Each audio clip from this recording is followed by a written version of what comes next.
Vigiarei a minha conduta e não pecarei em palavras. Porei mordaça em minha boca enquanto os ímpios estiverem na minha presença. Enquanto me calei resignado e me contive inutilmente, minha angústia aumentou. Meu coração ardia-me no peito, e enquanto eu meditava, o fogo aumentava.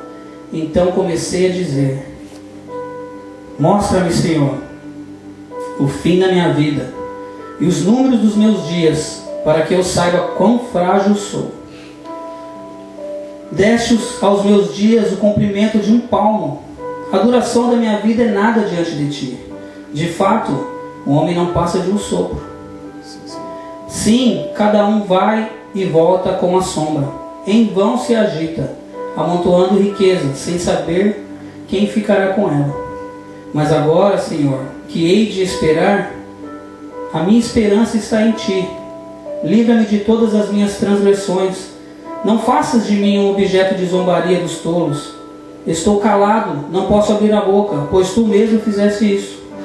Afasta de mim o teu açoite. Fui vencido pelo golpe da tua mão. Tu repreendes e disciplinas o homem por causa do seu pecado. Como traça, destróis o que ele mais valoriza. De fato, o homem não passa de um sopro. Ouve a minha oração, Senhor. Escuta o meu grito de socorro. Não sejas indiferente ao meu lamento, pois sou para ti um estrangeiro, como foram todos os meus antepassados. Desvia de mim os teus olhos, para que eu volte a ter alegria, antes que eu me vá e deixe de existir. Davi, ele escreve esse salmo numa época difícil da vida dele. Se você olhar para esse salmo, é um salmo lindo, mas é muito depressivo, sabe? É muito... Se você olhar mesmo, tem todos os indícios que Davi estava depressivo, estava ansioso, porque ele mesmo fala que a vida dele é um sopro. Ele queria que Deus contasse os dias da vida dele. Nós já passamos por isso também às vezes. Ficamos... Para onde que nós vamos? Se nós estamos só nessa terra e de passagem, acabou 70, 80 anos, para onde que nós vamos? E Davi estava nessa indecisão, nessa angústia. E aí ele começa a falar... Meu Deus, me parece que é os dias de hoje que está acontecendo isso. Essa época de pandemia só nos mostrou que nós somos pó, não somos nada. Por isso que a Bíblia diz que é tudo dele, por ele, para ele são todas as coisas. Porque não é sobre eu e você, é sobre Jesus, é sobre quem é Cristo. A Bíblia diz que aquele que crê, ele é salvo, mas o que não crê já está condenado. Nós estamos aqui para crer em Deus, crer em Cristo. Estamos aqui de passagem. Como diz o salmista, nossa vida é um sopro. Mas o que nós estamos fazendo com ela? Onde nós estamos depositando a nossa esperança? Ele mesmo fala que ele estava esperando em ti, em Deus. Se você analisar, esse salmo é na antiga aliança, não é na nova aliança que nós estamos hoje, na graça. Então por isso que ele já está apontando para Cristo. A esperança dele está em Cristo, naquele que ia vir. E aí nós começamos a refletir, sabe, sobre a vida. Eu comecei a pensar nesse salmo e fiquei a semana inteira, sabe, lendo. E eu creio que há 5 características, sabe, que Davi, ele compartilha com a gente nesse salmo. E eu queria explicar o que Deus falou no meu coração. Glória a Deus. Ele fala muito sobre esperança. Louvado seja Deus. O primeiro ponto, esperança de longevidade. Louvado seja Deus. No versículo 4 ao 7. Ele diz assim: mostra-me, Senhor, o fim da minha vida e o número dos meus dias, para que eu saiba quão frágil sou. Deste aos meus dias o comprimento de um palmo. A duração da minha vida é nada diante de ti. De fato, o homem não passa de um sopro. Sim, cada um vai e volta como a sombra. Em vão se agita, amontoando riqueza sem saber quem ficará com ela. Mas agora, Senhor, que hei de esperar? Minha esperança está em ti. Se você começar a olhar, ele começa a falar: Senhor, quantos meus dias? quantos dias eu vou ficar nessa terra para que o Senhor faça isso comigo? Porque aqui Davi estava numa indecisão. Ele estava quase querendo acusar Deus pelas falhas dele mesmo, pelos pecados dele mesmo. Então, os ímpios, se você ver no começo, os ímpios ele estava de frente para os ímpios, ele estava calado. Ele não queria pecar com a língua. Tiago fala, aquele que não peca com a língua, ele é um varão perfeito. Ele não queria pecar. Só que às vezes tem hora que a gente precisa falar do amor de Deus. O pecado, ele nos constrange, porque você começa a ficar quieto. Você parece que, e é verdade, você não tem autoridade para falar de Deus. Quando você está em pecado, você começa a pensar, se eu faço coisa errada, como que eu vou falar para a pessoa? Como eu vou falar para os ímpios? Para ele se consertar, se eu mesmo não estou certo. E Davi estava desse jeito, ele estava calado. E aí ele começa a falar, Senhor, conta meus dias. Ele já estava quase desistindo. E aí, se você ver no versículo 7, ele fala assim, mas esperarei em ti, porque a minha esperança está em ti. Então você vê que ele começa a ter uma confusão na mente, e daqui a pouco ele, tipo assim, do nada, ele fala assim, não, mas eu estou esperando o Senhor. Eu espero em ti. É em ti quem eu confio. E aí ele começa a ver que a vida dele não é nada. Como eu e você, a vida nossa não é nada, vamos viver aqui pouco. No Salmo 103, louvado seja Deus.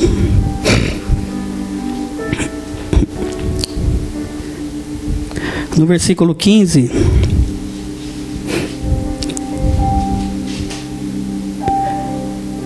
vamos ler do 13. Como um pai tem compaixão de seus filhos, assim o Senhor tem compaixão dos que o temem, pois Ele sabe do que somos formados. Lembra-se de que somos pó. A vida do homem é semelhante à relva. Ele floresce como a flor do campo, que se vai quando sopra o vento. Tão pouco se sabe mais o lugar que ocupava. Mas o amor leal do Senhor, o seu amor eterno, está com os que o temem, e a sua justiça com os filhos dos seus filhos. Olha que interessante.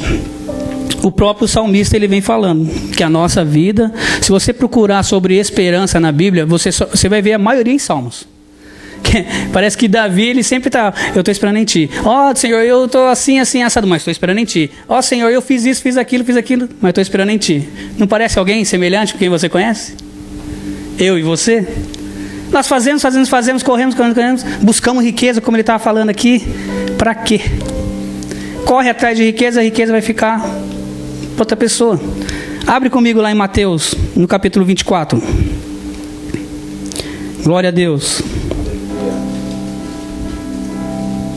Mateus capítulo 24, versículo 35.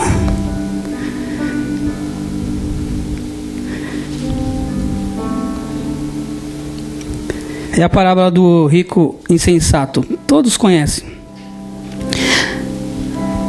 Olha que Mateus fala, os céus e a terra passarão, mas as minhas palavras jamais passarão. As palavras do Senhor jamais vão passar. Você pode ver, as misericórdias do Senhor, elas se renovam toda manhã. A palavra do Senhor é a mesma coisa. Não é que a palavra se renova, mas toda vez que você lê a palavra é diferente. Você pode, semana que vem você pode vir e pode falar do Salmo 39 do mesmo jeito, mas não vai ser diferente. Cada um recebe diferente.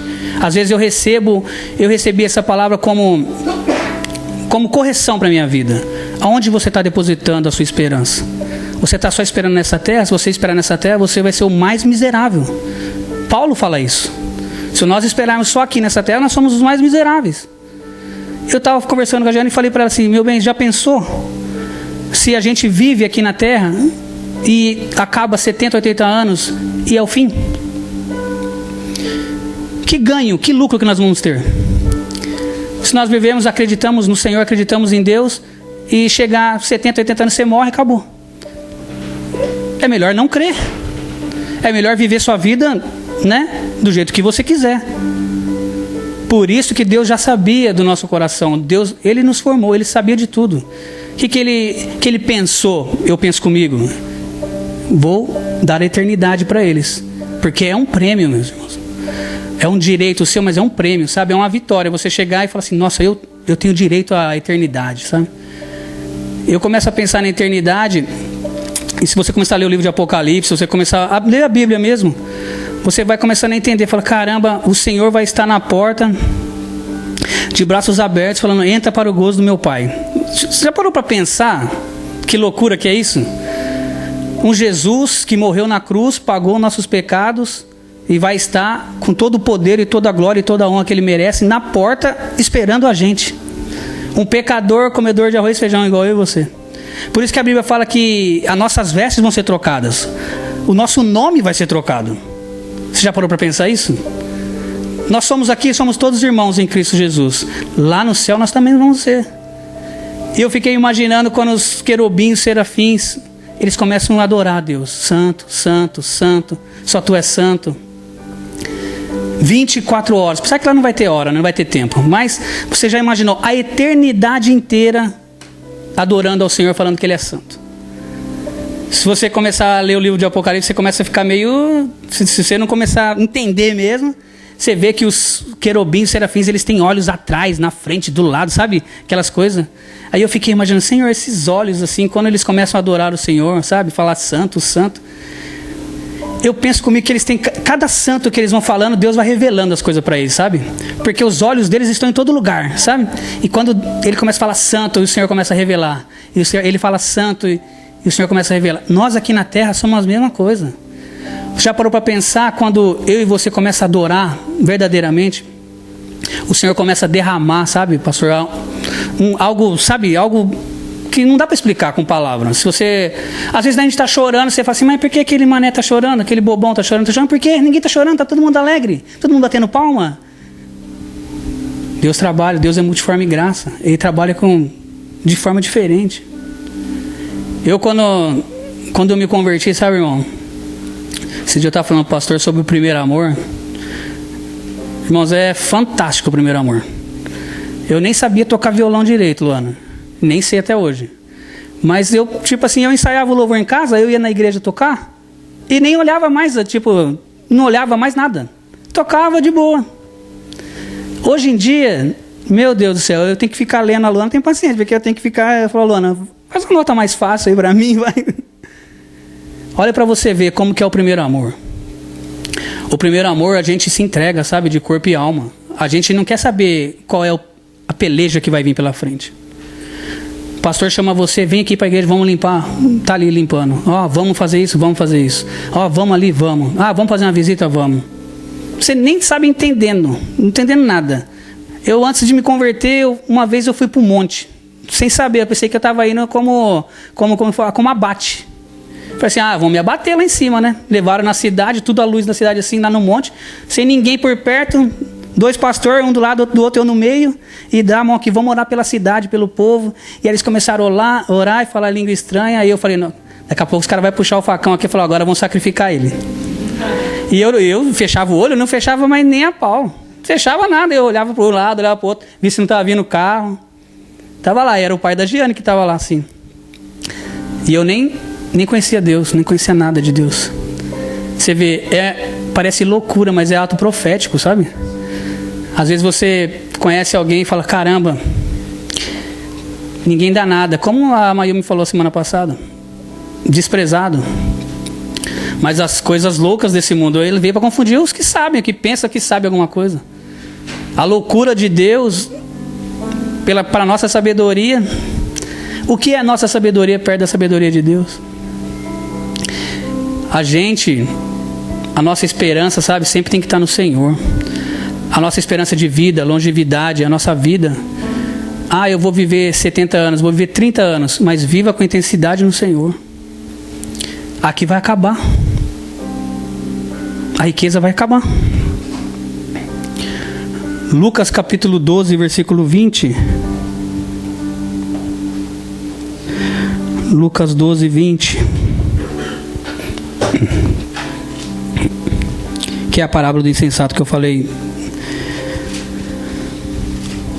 Diz assim: contudo Deus lhe disse: insensato, esta mesma noite a sua vida será exigida. Então quem ficará com o que você preparou? Quem vai ficar com o que você lutou nessa terra para ganhar, para conseguir, para conquistar? Vai ficar para os outros.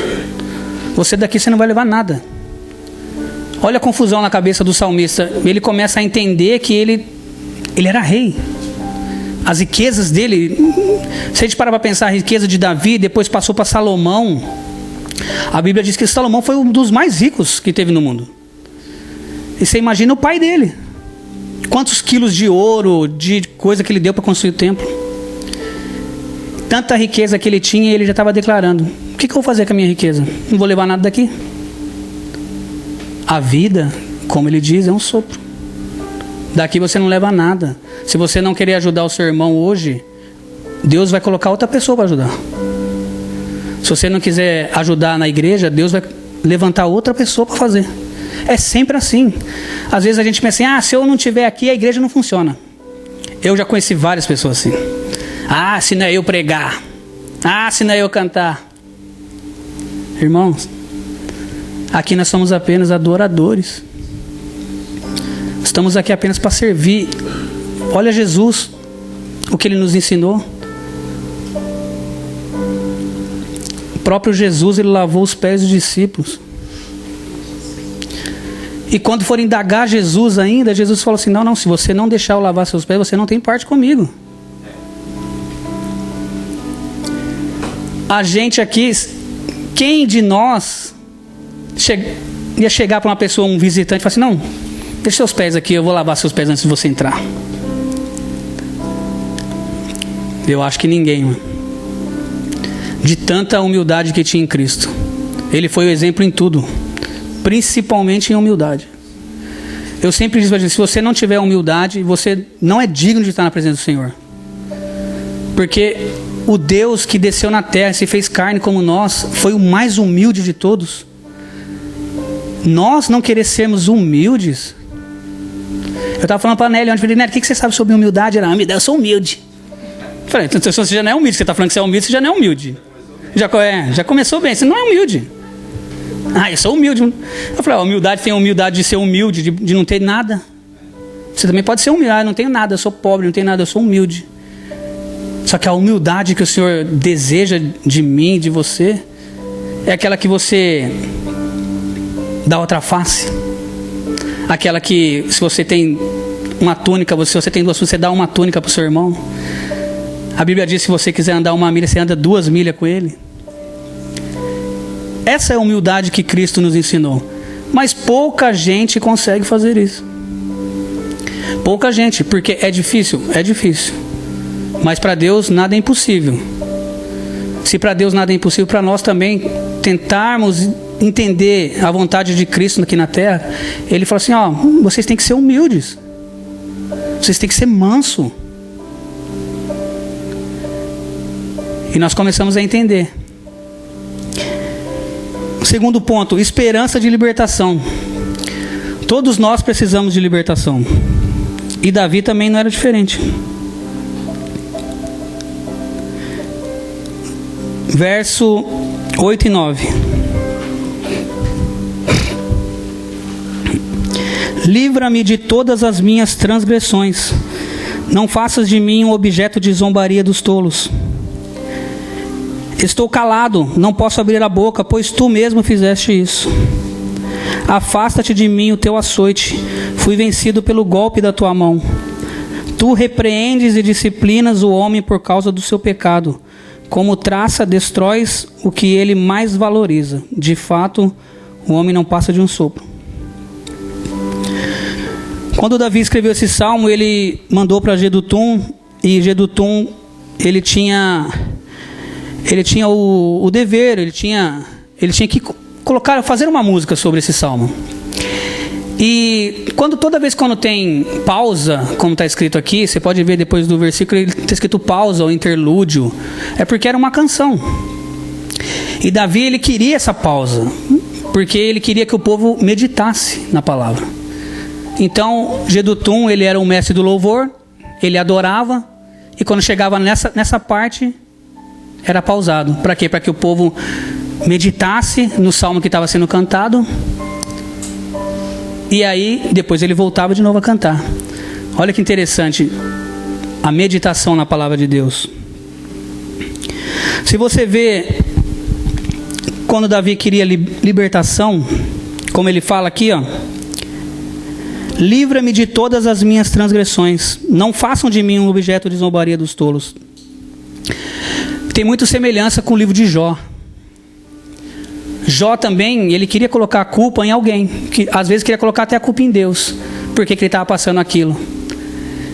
Você vê que Jó ele também ficou calado na frente dos seus amigos. Ele não falava nada, ele não abria a boca. Os outros falavam. Você vê Jesus na frente de Pôncio Pilatos, na frente dos escribas, dos fariseus, quando começaram a acusar Jesus, o que Jesus falou? Nada. Jesus ficou calado. E aí acho que eles ficavam com mais raiva, sabe? Porque Jesus ele não se defendia. Até no final, ele falou assim, se você for mesmo Deus, o Jesus, o Cristo, salva-te a ti mesmo. Ele falava nada. Eu fico pensando, quando você está querendo açoitar alguém, brigar com alguém, a pior coisa é outra pessoa ficar quieta. Se você está com raiva e quer falar com a sua mulher, com o seu marido, tanto faz, com o seu irmão, e você começa, você fez isso, você fez aquilo, você fez aquilo, e outra pessoa fica calada e olhando para sua cara assim, cara de paisagem. Meu, sobe um furor, sabe? Sobe uma coisa, você fala assim, meu, por que ele não está falando? Por que ele está falando? O que ele está fazendo? Em casa era a mesma coisa. Minha mãe, ela queria bater na gente, ela falava. Falava, mãe, bate logo, a senhora vai bater mesmo. Eu, a Giana, hoje em dia, a gente, quando eu estou meio alterado, ela fica quieta, aí eu fico com mais raiva. Que ela fica quieta, eu falei, mas por que está quieta? Antes ela falava um monte, eu já falava A, ela falava B, falava assim, fica quieta. Aí quando ela está meio estressada, eu vejo de ficar quieta, não, eu gosto de cutucar. Para deixar estressada. Eu gosto de... Mas é saudável, irmão, não é coisa... E olha que interessante, você vê, Jesus, irmão, até nisso ele não falou nada. O povo estava acusando ele, aí daqui a pouco o povo começava a falar, solta Barrabás, olha para você ver que situação. E Jesus vendo tudo aquilo lá, eu olho na Bíblia assim, vejo Cristo na cruz do Calvário, 2 ladrões do lado, um foi salvo, o outro não. E aí depois, quando Jesus ele vai entregar o espírito dele, ele fala assim, Pai, perdoa eles, porque eles não sabem o que falam. Irmãos, você está pendurado, sabe? Tudo atravessado. E ainda ele foi capaz de chegar assim e falar assim, Pai, perdoa eles não sabem o que fazem. Imagine, se eles soubessem quem eles estão pregando na cruz. Jesus, ele foi morto, sabe, como um cordeiro, sabe? Não disse uma palavra. Quando ele fala assim, Pai, por que me desamparaste? E o próprio Pai, o próprio Deus vira as costas para o Senhor, porque essa era a vontade de Deus. Não a vontade de matar seu filho, mas era a vontade de Deus para salvar eu e você. Era necessário que alguém pagasse o alto preço.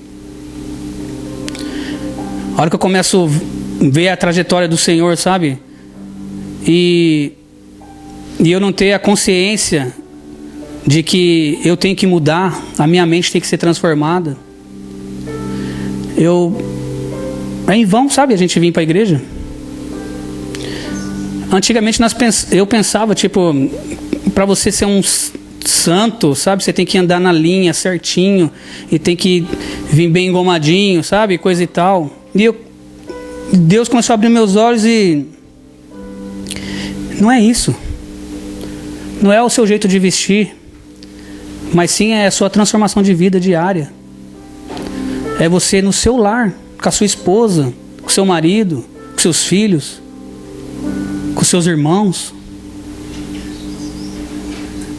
Eu tive um ensinamento, sabe, em casa muito severo. Quando eu não apanhava, eu chegava para minha mãe de noite e falava assim, mãe, a senhora não me bateu hoje não. Tem alguma coisa errada. Ela falou assim, então tá bom, então vem aqui. Era desse jeito. Quando a Michelle fala do pai e da mãe dela também, nossa, é quase igual.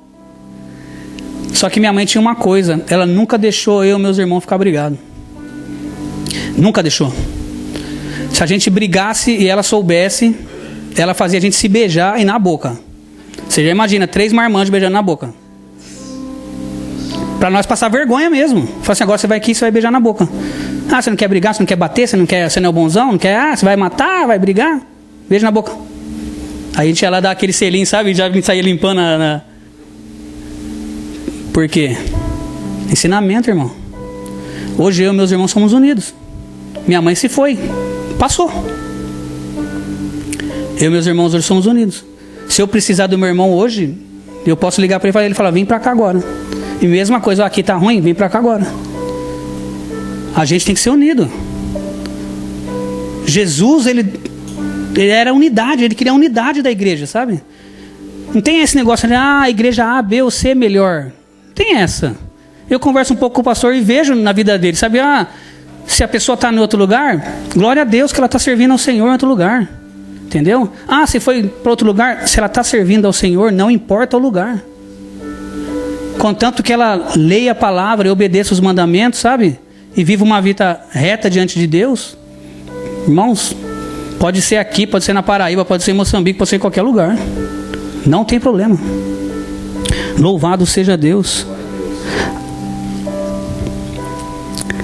Como eu disse, Davi, ele queria colocar a culpa dos seus pecados, das suas transgressões em Deus. Como Jó também queria fazer isso. Eu creio que Deus poderia evitar tudo isso, sabe, na vida de Davi. Só que Deus, ele não quis. Porque Deus é ruim? Não, para ensinar Davi. Você vai ver nos versículos diante, terceiro ponto, esperança de propiciação. Versículo 10 e 11.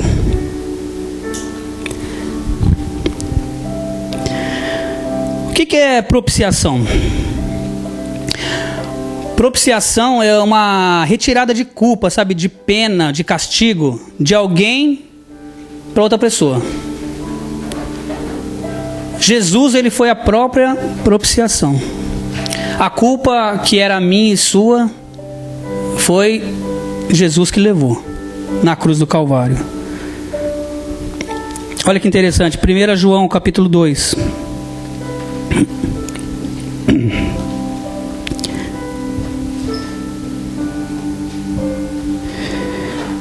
1 João capítulo 2. Olha que diz: meus filhinhos, escrevo a vocês estas coisas para que vocês não pequem. Se porém alguém pecar, temos um intercessor junto ao Pai, Jesus Cristo, o justo. Ele é a propiciação pelos nossos pecados, e não somente pelos nossos, mas também pelos pecados de todo o mundo. Olha que interessante. O próprio Jesus é a propiciação do nosso pecado.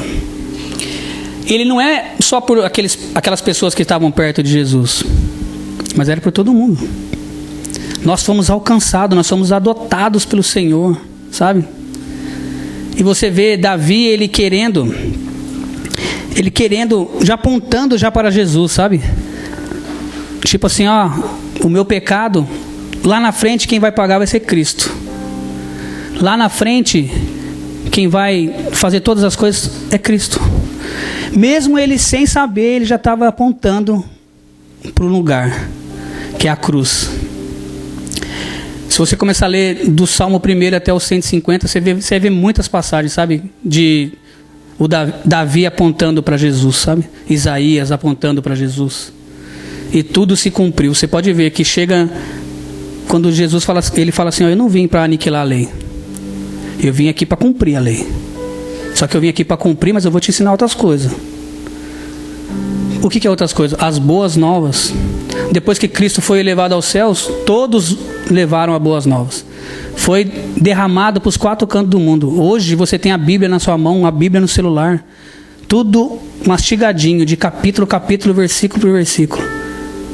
Olha que interessante, de Gênesis a Apocalipse. Tudo numerado certinho. Você imagina aquela época, a pessoa ia falar de Deus, ela pegava e abria aquele negócio assim, vamos ler o livro de Isaías, ó. Aí você via assim, arrastava até quando chegar lá no... Aí o cara começava a ler. Era ensinamento.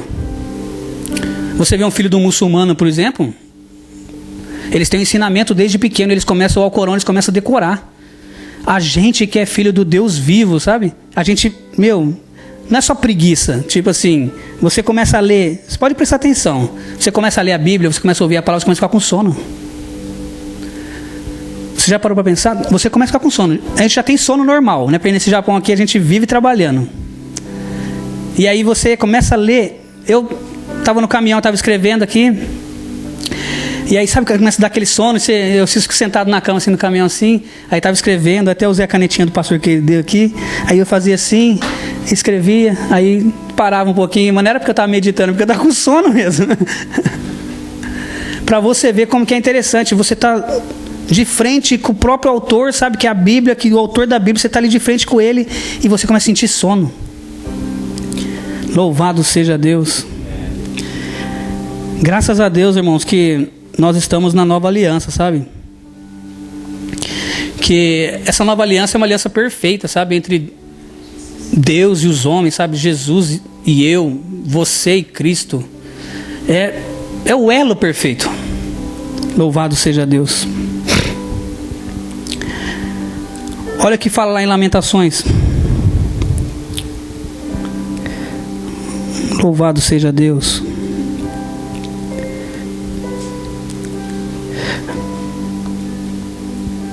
Lamentações, capítulo 3, versículo 22, 23 e 24.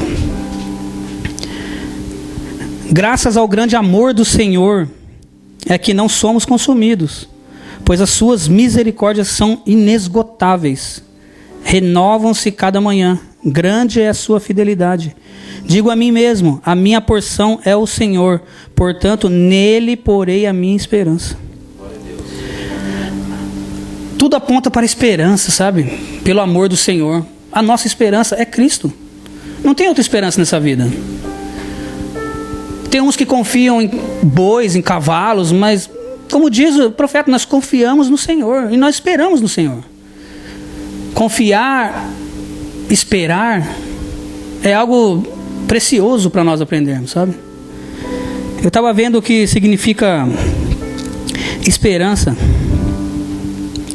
Olha que interessante.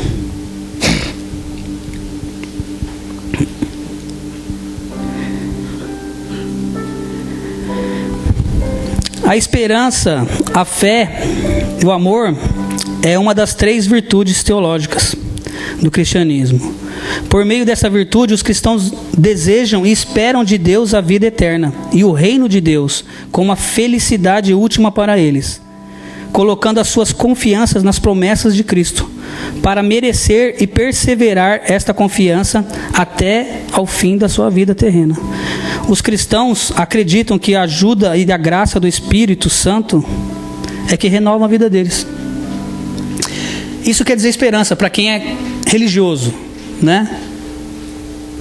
Nós somos, de um certo modo, religioso, porque a religião, o que quer dizer religião? Quer dizer algo que religa com o Senhor, religa com Deus. Então, querendo ou não, nós somos religiosos, porque nós queremos alguma coisa para ligar com Deus. E nós temos Jesus. Louvado seja Deus. A esperança, irmão, se você pegar no livro de Coríntios, você vai ver, fala sobre muito fé, sobre esperança, sobre amor, que ele fala que o maior de todos é o amor. Mas a base do cristianismo, sabe? A base do cristianismo é fé, esperança e amor. Com certeza o maior deles é o amor, mas a esperança está ali, irmão. Você sem fé é impossível você agradar a Deus.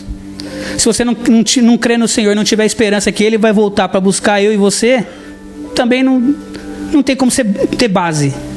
E o amor é amor. O amor de Deus por nós é incondicional. Você querendo ou não querendo, se você aceitando ou não aceitando, Deus te ama. Ah, eu não aceito o amor de Deus. Não tem problema, mas Ele te ama. Ele não pode negar a si mesmo. Não tem como Deus negar a si mesmo. Ele ama você e ponto final, acabou. Ele me ama, ponto final. Ah, você é ruim, você é pecador. Não tem problema, Ele me ama. E por isso que até enquanto não tiver fôlego de vida, eu tenho esperança que eu possa mudar, que outra pessoa possa mudar. É simples assim. O evangelho é simples. Louvado seja Deus. Quarto, esperança de resposta. Louvado seja Deus. Versículo 12.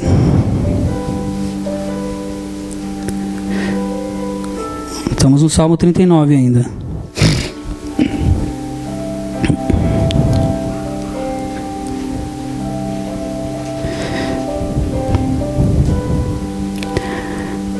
A oração de Davi, no versículo 12. Ouve a minha oração, Senhor. Escuta o meu grito de socorro. Isso é Davi esperando resposta do Senhor. Não sejas indiferente ao meu lamento, pois sou para ti um estrangeiro, como foram todos os meus antepassados. Desvia de mim os teus olhos, para que eu volte a ter alegria, antes que eu me vá e deixe de existir. Irmãos, qual é a forma que nós devemos orar? Se você parar para pensar, a nossa oração mudou, irmãos. Do que era o Antigo Testamento para hoje, para a Nova Aliança, do que era a Antiga Aliança para a Nova Aliança. Às vezes não recebemos porque não sabemos pedir, não sabemos orar. Ah, mas tem que ter Jesus, ele deixou um padrão de oração, o Pai Nosso. E a gente às vezes não recebe porque a gente pede mal. A gente não consegue orar ao Senhor, sabe? Do jeito que é para ser orado. Ah, mas você tem que ter um jeito. Não é eloquência. Não estou falando de eloquência. Estou falando que nós temos um padrão de oração. Quando você vai orar, Jesus me falou: Pai nosso que está no céu. Santificado seja o teu nome. Seja o vosso reino. Seja feita a tua vontade, assim na terra como no céu. Você começa a pedir pelo Pai, pelo pão. Olha como você começa a pedir pelo Pai, pelo pão e agradecendo. Esse é o modelo de oração. Louvado seja Deus. Nós temos que pensar nesse modelo de oração como aquela passagem que diz que está consumado, sabe? Não podemos lembrar que Cristo está no Antigo Testamento, assim como ele está morto, sabe? Ainda não viveu. Cristo, ele vive, ele reina. E está consumado. Tudo já foi consumado, desde a fundação do século. Por isso que nós falamos que nós estamos aqui de passagem. Porque às vezes fala assim, mas eu faço o que eu quiser da minha vida. Será que nós fazemos o que nós queremos da nossa vida? Se não for a permissão de Deus? Se Deus permitir, eu vou. Se Deus permitir, eu vou fazer aquilo. Aqui nessa vida tudo passa, irmão. A tristeza passa, o amor passa, o orgulho passa, a rebeldia passa, tudo passa. Nessa vida tudo vai passar. Então vamos crer que está consumado, sabe? Que já se consumiu. O Senhor já se consumiu, o Senhor já foi, já se elevou aos altos céus. É Ele que é o advogado justo e fiel. Louvado seja Deus. Efésios. Abra sua Bíblia em Efésios. Capítulo 1. No versículo 3. Efésios 1:3 diz assim: Bendito seja o Deus e Pai de nosso Senhor Jesus Cristo, que nos abençoou com todas as bênçãos espirituais nas regiões celestiais em Cristo Jesus. Porque Deus nos escolheu nele antes da criação do mundo, para sermos santos e irrepreensíveis em sua presença. Em amor nos predestinou para sermos adotados como filhos, por meio de Jesus Cristo, conforme o bom propósito da sua vontade, para o louvor da sua gloriosa graça, a qual nos deu gratuitamente no amado. Nele temos a redenção por meio de seu sangue, o perdão dos pecados, de acordo com as riquezas da graça de Deus, a qual ele derramou sobre nós com toda a sabedoria e entendimento, e nos revelou o mistério da sua vontade, de acordo com o seu bom propósito que ele estabeleceu em Cristo, isto é, de fazer convergir em Cristo todas as coisas, celestiais ou terrenas, na dispensação da plenitude dos tempos. Olha que interessante, tudo nos leva a convergir com Cristo, desde o salmista, tudo leva a convergir, sabe? Tudo aponta para o Senhor. E como disse aqui, já está consumado. Tudo, agora só que nós temos que fazer? Se alinhar com o Senhor. Louvado seja Deus. Quando você começar a orar ao Senhor, pedir respostas a Ele, sabe? Lembra na sua oração que está consumado, sabe? Que você já tem as bênçãos espirituais nas regiões celestiais. Você já é abençoado por natureza, irmão. Nós não precisamos fazer nada para ser abençoado, porque nós já somos abençoados. Desde Abraão. Quando Deus prometeu a Abraão aqui, ó, através de ti, todas as pessoas da terra vão ser abençoadas. Todas as famílias da terra vão ser abençoadas. Então, eu creio que a minha família é abençoada. Por mais defeito que a minha família tem, a minha família é abençoada. A sua família é abençoada, é agraciada por Deus. Então você toma posse disso, sabe? Quando você for orar a Deus, você fala: Deus, obrigado porque minha família é abençoada. Obrigado por você dar o Pai para nós dividirmos, por você dar o pão para que o Senhor dividiu com nós.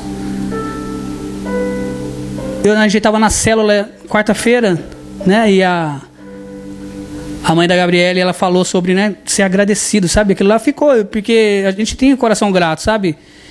E é verdade, irmão, sabe?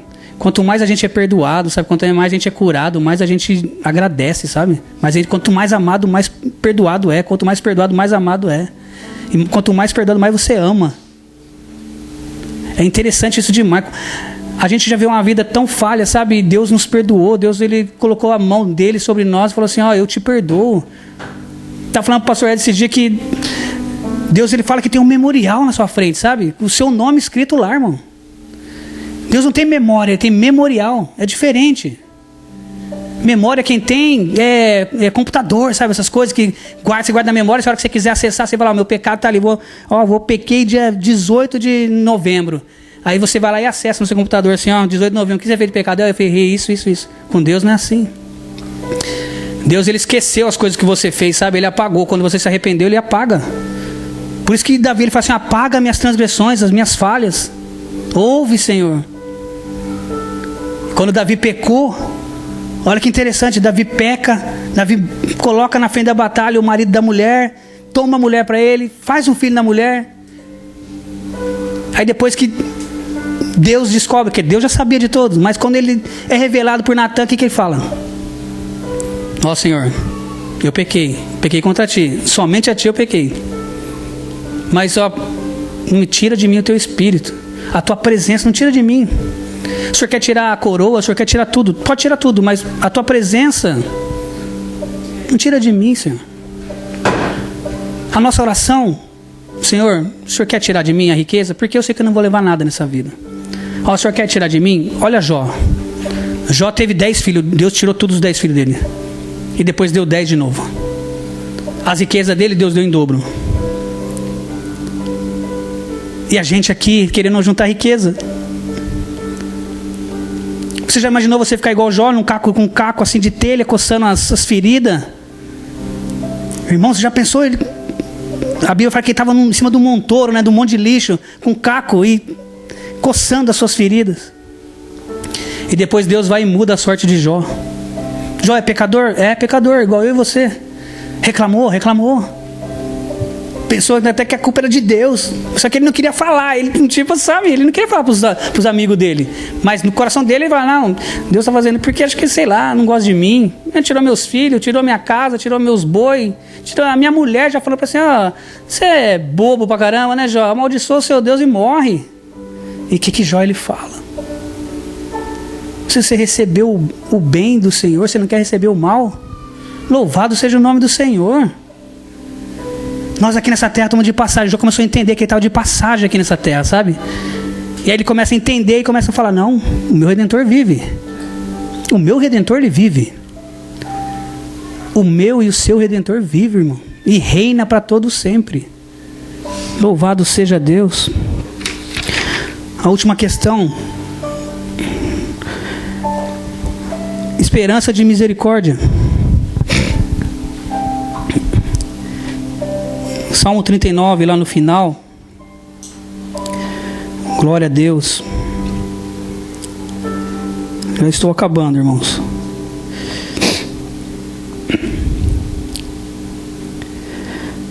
Olha que ele fala: desvia de mim os teus olhos, para que eu volte a ter a alegria, antes que eu me vá e deixe de existir.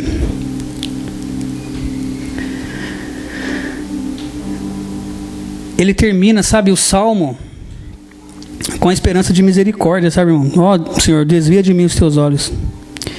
Eu quero ter alegria de novo. Porque o Senhor, se a gente pensa que Deus, ele não vê nada, sabe? Às vezes quando a gente está fazendo coisa errada, você pensa: Deus não está vendo. Ou até no seu íntimo você sabe assim: não, Deus ele sabe, mas Deus ele vai me perdoar.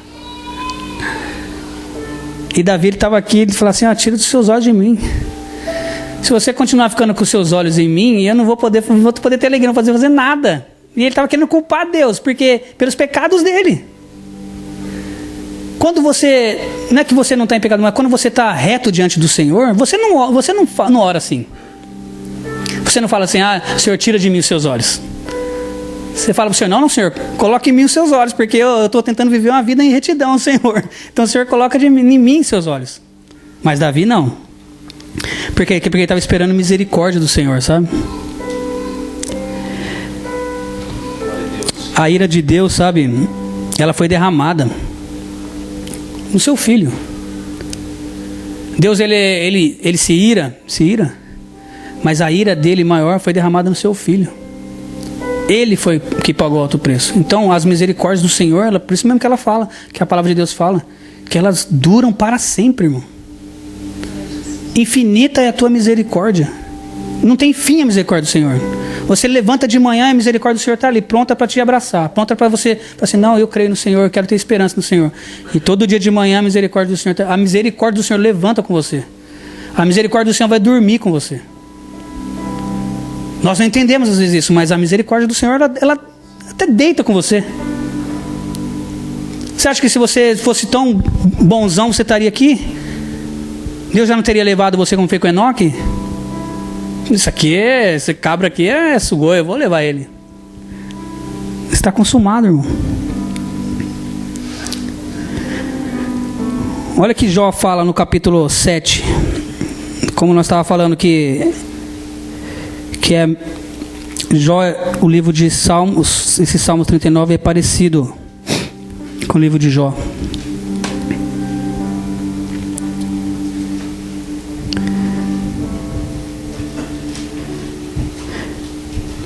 Olha o que ele falava. Livro de Jó, capítulo 7, versículo 6 em diante. Fala assim, ó: meus dias correm mais depressa que a lançadeira do tecelão, e chegam ao fim sem nenhuma esperança. Lembra-te, ó Deus, de que a minha vida não passa de um sopro. Meus olhos jamais tornarão a ver a felicidade. A mesma coisa que Davi falava, que para Deus tirar a alegria, para Deus tirar os olhos dele, porque senão ele não ia ter alegria. Jó, ele fala a mesma coisa. Meus olhos jamais tornarão a ver a felicidade. Os que agora me veem, nunca mais me verão. Puseste o teu olhar em mim e já não existo. Se você olhar para o salmista 39, olha que ele fala no final também. Se ele colocar, não existe. Desvia de mim os teus olhos para que eu volte a ter alegria, antes que eu me vá e deixe de existir. Quase a mesma oração, irmão. Quando às vezes a gente quer colocar a culpa no Senhor das coisas que acontecem na nossa vida, sabe? Na nossa vida pecaminosa, vamos dizer assim. Isso aí é desde Adão. Quando Adão e Eva pecaram, você pode ver, a Bíblia, quando Eva pecou, não aconteceu nada. Se só fosse Eva que pecasse, não ia acontecer nada. Mas como Adão pecou, aí aconteceu. Por isso que hoje os homens têm que trabalhar, as mulheres têm dores de parto. É por causa disso. Rony, você está aqui trabalhando, é por causa de Adão. Adão pecou e você está trabalhando. E você vai até amanhã você vai trabalhar para sustentar a sua família. Desse jeito. Desde Adão, tudo quer colocar a culpa em outro. Quando Deus, olha como que Deus é engraçado, se você for ver. Deus lá no jardim: Adão, onde você está? Irmão, você acha que Deus não sabia onde que Adão estava? E Adão com vergonha, porque os seus olhos se abriram, né? Ele já estava com vergonha, estava nu. Aí Adão falou: estou aqui. E por que você fez isso, Adão? Porque foi a mulher que o Senhor me deu. Aí vai perguntar para Eva: por que você fez isso, Eva? Porque foi a serpente que me enganou. Se você perguntar para a serpente, ela fala assim: alguém me mandou vir aqui antes, sei lá. Um passando para o outro, irmão. A gente nunca pega a responsabilidade para nós, sabe? Fala assim: não, eu pequei contra o Senhor. Somente contra ti eu pequei. Quando Davi ele pecou no adultério, depois que ele foi descoberto, ele falou: eu pequei contra ti, só contra ti eu pequei. Ele não colocou a culpa em Batseba, como fez Adão, colocou a culpa em Eva. Por isso que Deus falava que Davi era segundo o coração dele. Porque Davi era perfeito? Não, mas o Davi tinha um coração ao Senhor. Deus, ele esquadrinha nosso coração, irmão. Não adianta você querer esconder nada de ninguém. Deus, ele sabe do seu coração. Sabe o que você está pensando, que você está falando assim, não, eu quero mudar. Sabe, Deus conhece o coração, mas às vezes você não tem força para mudar. Você não tem força para buscar. Mas Deus, ele conhece o coração. Ele fala, não, ele não tem força para buscar, mas eu sei que o coração dele quer buscar. Por isso que Deus, ele sempre fala do nosso coração. Ele quer o nosso coração, dá-me teu coração. Por causa disso. Deus, ele esquadrinha, sabe, o nosso coração, irmão. Começa a pensar, louvado seja Deus.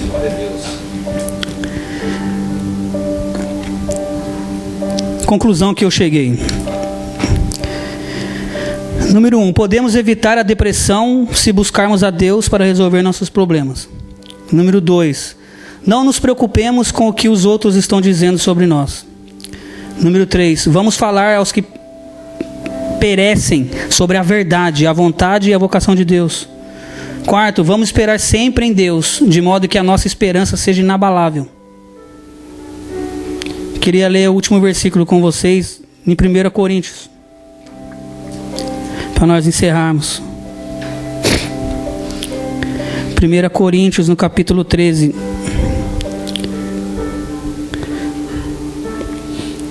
Eu queria ler o versículo inteiro, porque é um poema, sabe, irmãos? A Bíblia diz assim: ainda que eu fale a língua dos homens e dos anjos, se não tiver amor, serei como o sino que ressoa ou como o prato que retine. Ainda que eu tenha o dom de profecia, saiba todos os mistérios e todo o conhecimento, e tenha uma fé capaz de mover montanhas, se não tiver amor, nada serei. Ainda que eu dê aos pobres tudo o que possuo, e entregue o meu corpo para ser queimado, se não tiver amor, nada disso me valerá. O amor é paciente, o amor é bondoso, não inveja, não se vangloria, não se orgulha, não maltrata, não procura seus interesses, não se ira facilmente, não guarda rancor. O amor não se alegra com a injustiça, mas se alegra com a verdade. Tudo sofre, tudo crê, tudo espera, tudo suporta. O amor nunca perece, mas as profecias desaparecerão, as línguas cessarão, o conhecimento passará, pois em parte conhecemos e em parte profetizamos. Quando, porém, vier o que é perfeito, o que é imperfeito desaparecerá. Quando eu era menino, falava como menino, pensava como menino e raciocinava como menino. Quando me tornei homem, deixei para trás as coisas de menino. Agora, pois, vemos apenas um reflexo obscuro, como em um espelho. Mas, então, veremos face a face. Agora conheço em parte, então conhecerei plenamente, da mesma forma com quem sou plenamente conhecido. E ele termina assim: assim permanecem agora esses três: a fé, a esperança e o amor. E o maior deles, porém, é o amor. Essa base do cristianismo, guarde no seu coração. São essas três coisas: a fé, a esperança e o amor. Se você não tiver isso, não tem como você falar que segue a Cristo. Você tem que ter a sua base. Você tem que ter fé no Senhor Jesus. Tem que crer na esperança que o Rei da Glória vai voltar. Entendeu? E amar. Como diz Jesus: ama o seu próximo como a ti mesmo. Amém? Que Deus os abençoe. Eu deixo essa palavra para você meditar, sabe, a semana. Que você possa ainda mais, sabe, começar a ler. Olha esse versículo aqui de 1 Coríntios, capítulo 13. É a coisa mais linda, irmão. Quantas pessoas já fizeram canção sobre isso? É bonito mesmo. Você começar a ler, começar a pegar para você, sabe? Ó, eu tenho que ter fé, eu tenho que ter esperança. E eu tenho que ter amor. Amém? Louvado seja Deus. Vamos se levantar. Louvado seja Deus. Nunca esqueça que a sua vida, irmão, ela vai passar. Louvado seja Deus.